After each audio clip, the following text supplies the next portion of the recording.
Semi-final time of cross. I don't know why I'm started like growling and like things like that on stream. I need to kind of stop it. I feel my gym workouts and training are maybe pumping my testosterone a bit too high. Who knows?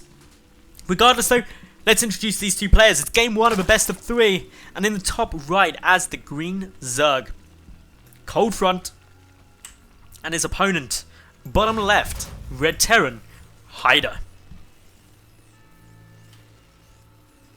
I realized that was like a very specific introduction. Like I skipped any non-essential information. Red Terran, HideR. None of these like whose name is or stuff like that. It'd be hilarious if I cast the entire game in that manner. Just like Overlord, moving to natural, drone, taking hatchery, barracks being constructed. Could you imagine that? Could you imagine if someone actually cast like that? It'd be hilarious. I feel like I did a cool show a little while ago. Actually quite a long time ago now. You can find it on YouTube, Evil Guy. It was the person who created it, called Caster Challenges. Such a funny show where you cast a game of StarCraft 2, or League of Legends, he started doing too, and he just randomly give you a challenge, like, cast in the style of Arnold Schwarzenegger. You may only use sentences with 4 words, and stuff like that. And it was crazy good fun, and it was hilarious to do, so do check that out. I did 2 of them, I think. But anyway, this is all going pretty cool at the moment. We do see that the barracks coming down. HideR, with that refinery again, should see a tech lab if he's opening the same way as he did against his previous opponent. All looking good for the time being. Whether this follows on with a couple of different parts, I've seen him take 3 different strategies off the back of that Reaper. Option 1 was to get lots of Reapers, and also get the elite Reaper upgrade, which means they can use their mines. Option 2 was to go down with a factory, and therefore start producing up some vultures, but it looks like we're going to be getting the Reaper option here, as we do have the elite Reaper upgrade, or elite Reaper training already getting started. Of course, thank you all for tuning in who are on the stream live, or anyone who's watching this on VOD on my YouTube channel. I'd be massively honoured if you would follow the Twitch channel if you're watching live, or subscribe if you're on YouTube. I get cool content out all the time, so you should definitely check out both avenues. Meanwhile, Reaper coming out, second barracks being added on now. That'll get a tech lab added to it, just so there's more production. Of course, we see this barracks with the cooldown supply icon, or animation, just overcharging it, meaning that it produces at double quick speed, literally double speed, and therefore tons of Reapers getting out. They're just milling about for the moment, going to make their way across the map, seen by this Overlord. Coldfront has seen that, of course, Reapers coming out. I don't think if he's seen previous games, he was out of games, so he may have seen HideR's previous series, would know what could be coming. For the moment though, just getting out a couple of things. 1 queen per base is going to enrage. That means they can start attacking. Swarm queens in Starbow aren't able to attack unless they enrage. That costs 25 energy and only lasts 20 seconds. So you've got to be a little bit cautious with how often you use that. Reapers do heal up, albeit slightly slower than they do in StarCraft 2. And, well, the Reaper count now getting pretty damn high, actually. The Elite Reaper upgrade is not quite yet done. Do having Rage coming down yet again. These Reapers getting in a bit of a dangerous situation. One will get taken out. The other one's having to back away pretty quickly. They need to escape and hightail it out of there. One just managing to escape. Of course, for the Elite Reaper training, God, that's so hard to say. It's the C4 bombs, and it also increases Reaper's hit points and movement speed. So it just makes them a little bit stronger. That Queen has got a little boy out of position, allowing a couple of drones to get taken down here, albeit only 1. Metabolic boost nearly finished. Zergling speed, of course, aids with taking these Reapers down. Drones getting pulled to try and deal with these now. It's being seen as a bit more of a threat. The second queen getting pulled down from the main, and because you can only have 1 queen per base, that means injects are getting limited. Up now into the main base, the Reapers go, 4 of them in position. They're going to start chipping away. Queen's attacking up onto the high ground, have a 50% miss chance, just as every other unit does. Quick little scan goes down, just to take a peek at what's around this side, to see whether there is a good avenue for escape. Doubling Rage, a Reaper will die in the process. Bombs are now available as that Elite Reaper training completed. They deal 120 damage to anything after a 7-second delay, so it makes them pretty damn strong. They're targeting anything around these hatcheries. Drones are trying to get this around. The Zergling's able to start chasing down. The Reaper still backing away, not kiting completely perfectly. A couple of them did now die, but a lot of Zerglings have been forced. 5 workers killed, and HideR is up in that supply count, still producing 2 Reapers at a time. able now to just start coming in there, trying to get some more damage on. One Reaper dies as Queens, when enraged, deal a decent amount of damage. They deal 9 damage per hit with 2 attacks every time, so that means 18 damage for those of us not skilled in maths. That's actually pretty painful against Reapers who do only have 80 health. Spire coming down though for coldfront, and Spire's a good response to this mass Reaper play, and the reason being is there's a massive lack of anti-air. There's literally nothing right now for HideR that can attack Needlisks. He's still producing these Reapers, still trying to get some more damage done, make some nice shots down, still adding on a couple of mines, and as long as he keeps getting these bombs down, it can be very potent. As we can see, that hatchery getting fairly low on health. It can be healed up with Nurturing Swarm. It restores 75 hit points to a target and doesn't require too much energy either, so can get done pretty fast. But for the most part, these Reapers are still being nice and aggressive. The Queens and Lings doing their best to try and defend this, but more mines going to come down here. 3 were thrown out, and of course that's going to actually get this hatchery very low, 182. 2 more mines, and that hatchery dies. It's that simple. A lot on the line now. We've got more Reapers coming across, and if this hatchery goes down, HideR's in an amazingly good spot, because unlike in StarCraft 2, where injects give you 4 lava after 40 seconds, all it does in Starbow is... Oh no, that hatchery's going down. There's a lot of mines there. Cutting myself short. And with this, the hatchery dies. Big problems.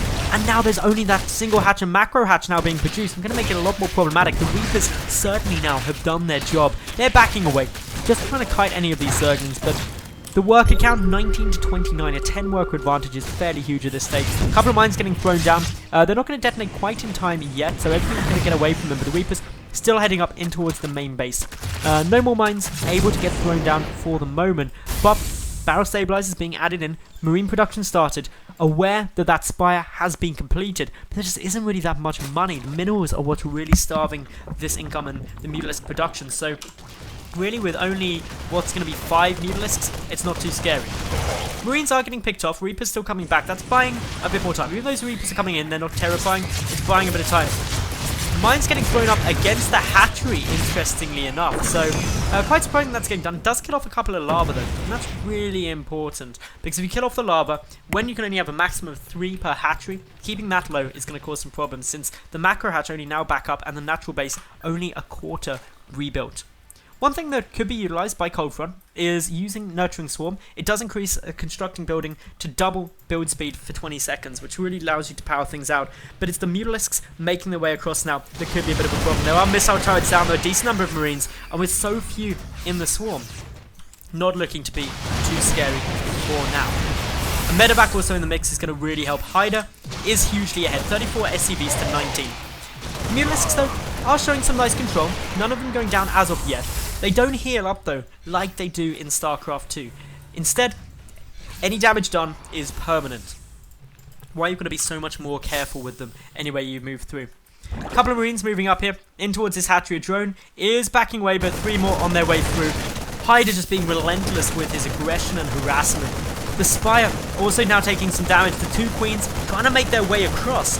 And, well, as those Queens come over, they're not enraged yet, so it's only the Zerglings attacking that Marine. Trying to take down the Spire, won't quite do it. Are there any Reapers left on the field? No, there isn't, but there is a Marauder in the mix. Marauders are a bit different to how they are in StarCraft 2. They have 5 range now, still do relatively decent damage, but just slightly different to how they are in StarCraft 2. Marine's going to be able to take down that Mutalisk very quickly, and this Reaper play, HideR executed as his early game pressure was ridiculously successful. He's in a great spot. Nearly double his opponent's spike. He's going to start focusing down that Spire. He wants to get that killed ASAP. A couple of nourishing parasites, nourishing swarm coming down there, healing it up, keeping it alive. Great micro coming down from coldfront there. And as long as he keeps that up, and that's obviously going to be a good time. So a nice little bit of play coming down from coldfront at the moment, keeping himself in this game. HideR maybe being a bit over-aggressive, stimming over a few more Marines to try and take out some of these Mutalisks. The Mutalisk block is sitting only at 5 for the moment, really low. Not that many drones either, 24 up against 40 SCVs, and that affects the income like this. A lot more coming in for HideR. So, as this stands, I'd say HideR still in a good position, but coldfront slowly clawing it back, and we've seen that happen to HideR before. HideR's setting in so many Marines at the moment though. And as long as you keep coming with this push after push, it's going to get challenging. Medics getting a little far forward. One getting exceptionally low on health there, needs to be extremely cautious. Some more heals are coming down. The Marines attempting to kite back, but there's so few units here. You've got to try everything just to really stay in this game. But HideR being so aggressive, losing push after push, moving out with so few units, that is what the problem can be.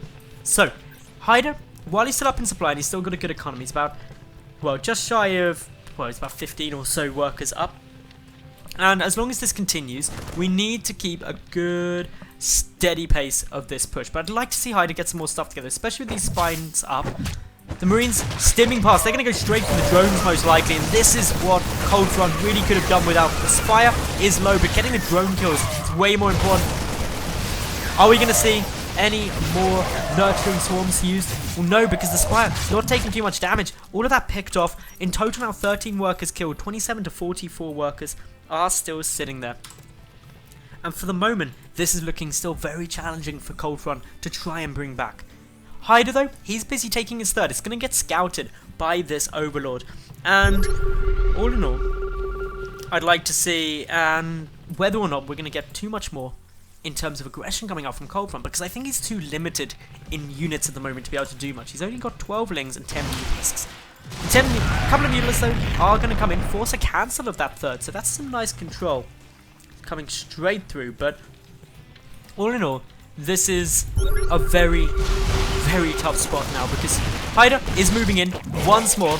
No medics though in this composition, so actually the Zerglings able to make short work of the Marines. Back at home, HideR really lacking anything to defend with out at the fringe of his base. Yes, missile turrets are there, but their range just isn't much to be scared of. And this is allowing the mutalisks to get some good damage done. HideR moving forward with yet more units. And with all of this, HideR is suddenly seeming that he's on an equal footing with his opponent. coldfront battling back in this game after losing his natural hatchery to those Reaper bombs. And now looking to be sitting fairly steady. In come the mutalisks, still poking, prodding any way they can. We've got more lings out on the field. A couple of Marines and a single medic waiting out to the side, but even though the worker count is still heavily in HideR's favour, he just doesn't seem to have accumulated enough of a composition or enough units to really go and win outright. He's really lacking the medics, and that's what's hurting him, because these mutalisks are able to trade relatively well. The mutalisks, any damage they take does stick in Starbow as opposed to StarCraft 2, and that's something that I have no doubt coldfront is going to be very cautious about. While he doesn't want to take trades, he can't definitely win. Starport coming down. Now this will likely be for some Viking production. And the reason Vikings are great against mutalisks in Starbow, or at least better than they are in StarCraft 2, is because they deal 25% splash damage to any air unit. So when mutalisks are clumped up like this, they suddenly start dealing a lot of damage quite quickly. Stim coming down from those Marines, do need to be a bit careful. The mutalisk flock up to 13 now, a lot more substantial than it previously has been. Still a small group of units just chilling down here, but it's actually the other third that we're going to see coldfront take. And because of that, those units are redundant. They're wasted supply. They're not achieving anything. They're there to block any drone that tries to come over and take the third, but it's the other third that has been taken. HideR, therefore, may misread exactly how many bases his opponent's on. He's still pumping out a good number of units, though, getting that double medic production, which is great to see. Needs to continue to use his orbit command energies. It is banking up quite high. A few mutalisks now going down. And as long as we keep this going, well, coldfront is starting strong. He can't engage head-on against this many Marines now. These Marines do also have the 1-1 upgrades up against just the +1 attack for those mutalisks. But this is a much more sizable push coming from HideR. Far more units and something that's going to be harder to deal with. There's no Banelings, no Baneling nests done, no Lurkers, so the splash damage limited. Zerglings and Hydras and Mutants alone could be struggling to deal with this push, but coldfront, that Hydra Den is mainly coming out in order to get Lurkers. That's what's essential to start dealing with this later on. But HideR being more cautious now, and I'm really glad to see that. He's grouping up with the rest of his units. These mutalisks do require some caution with how they move, because if we see these Mutalisks get over at the top of these Marines, they could run into some pretty massive problems. The old medic sitting in a loud position, so can get sniped down. Remember, with all these Mutalisks clumped up, it can be very awkward for players to actually realise just how many are in the flock. And that's why we're seeing these just move in, and by clumping up, they reduce the damage they take from Marines as there's less surface area, and therefore can get the odd thing picked off. A couple of Mutalisks are now going down, that's good control. We've got the Lurker Den morphing in at the moment for coldfront, who's actually done a great job of leveling out this series. He's pretty much level in the work account, he's got his third up now, and he's also ahead in terms of just tech overall, I'd say. Second starport being added into the mix at the moment. The fusion core is done, but no irradiate has been researched as of yet. And the reason irradiate's so important for those science vessels is because that's what's actually makes them deal with Mutalisks really easy. Irradiate a couple of mutas clumped up like this, and the whole flock will die a few seconds later. The other great thing about science vessels, and while we'll likely see quite a few, is due to the lurkers. I'm not sure if the lurker den has been scouted yet, no it hasn't, but science vessels grant detection, so it's a nice little way to get everything going on. So, as we keep going now, as we keep things as they are, really HideR's on the defensive. He can't move out because these Mutalisks pose too much of a counter-attack threat. But he is getting down a radiate and also now starting up that science version. I'm really glad to see. Mutas flying straight over these missile turrets, taking a bit of damage, but missile turrets unable to deal with this many Mutalisks. They're just dealing so much damage. The barracks even now taking significant amounts of fire. But HideR using this opportunity to go for a counter-attack. A couple of lurkers are morphing in. Few already there, they're burrowing up. That makes this ramp incredibly dangerous position to try and assault up. The third base taking some damage now, should get taken out. For the Mutalisks heading towards the third of HideR, that's also likely to go down too. So while both players taking losses, HideR needs to be very careful with everything that he's doing. There's so many lurkers about, and he's probably going to have to fall back now in order to retreat. A few Marines coming in, the mutas not grouped up, so they're taking significant amounts of fire. The Marines trying to back away in order to go to the safety of those missile turrets for the moment. The command center moving back. HideR up by just 16 supply. It's a very close game for the moment. But taking out that third is pretty nice considering he kept up his own. Not many more workers have been killed, 21 to 17 on both sides, leveling out that work account fairly equally. And while this all continues, we're getting into some very fun times. The Viper Nest is complete, that's allowing the hive to be produced. And this is where we may see coldfront start moving into ultras and also some defilers.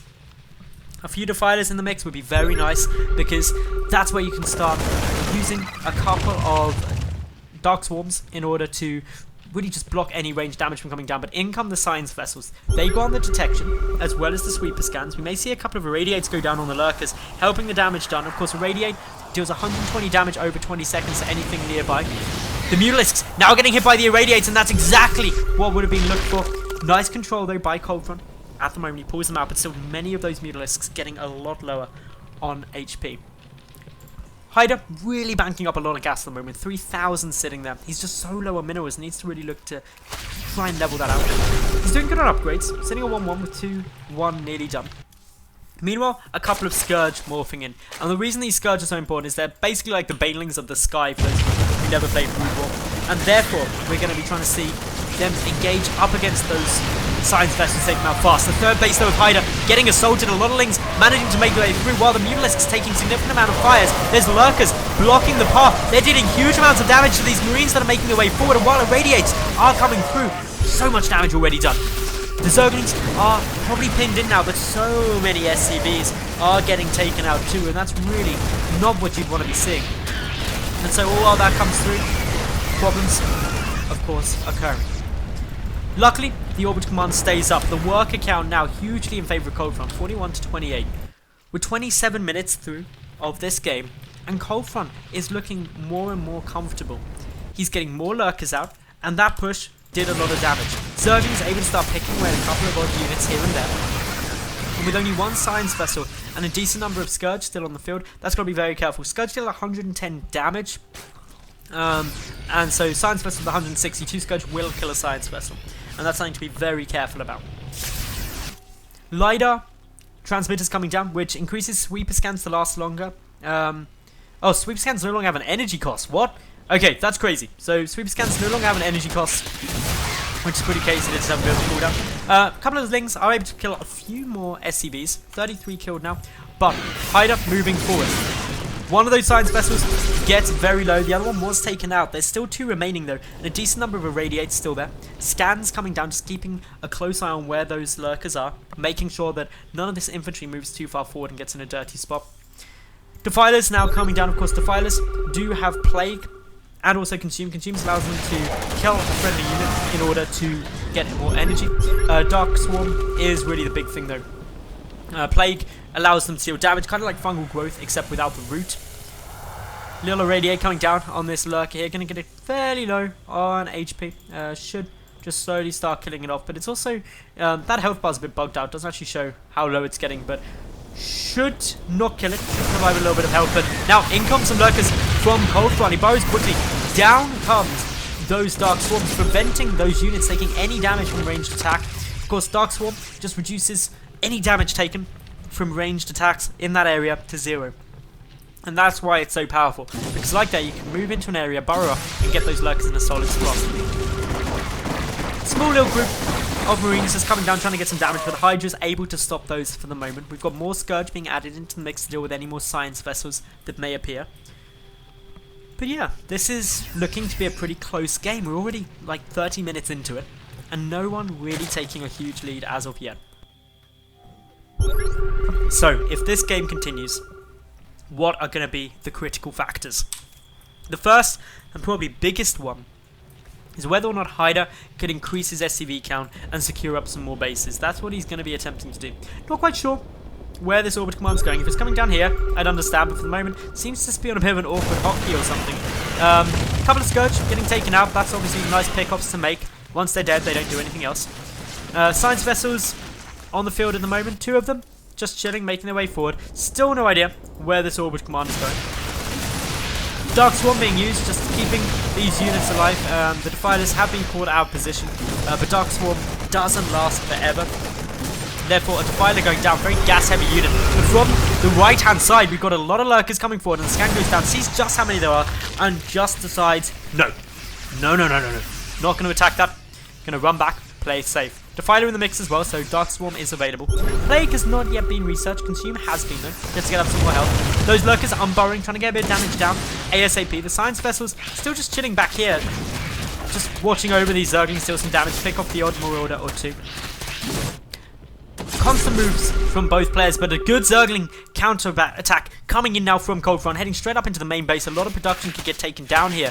These Zerglings going to deal a significant amount of damage to those buildings very, very fast. You can see everything getting torn apart. HideR getting heavily supply blocked, losing those supply depots. A Radiate coming down on some of these lurkers, but ultimately HideR, he's having to be incredibly careful here.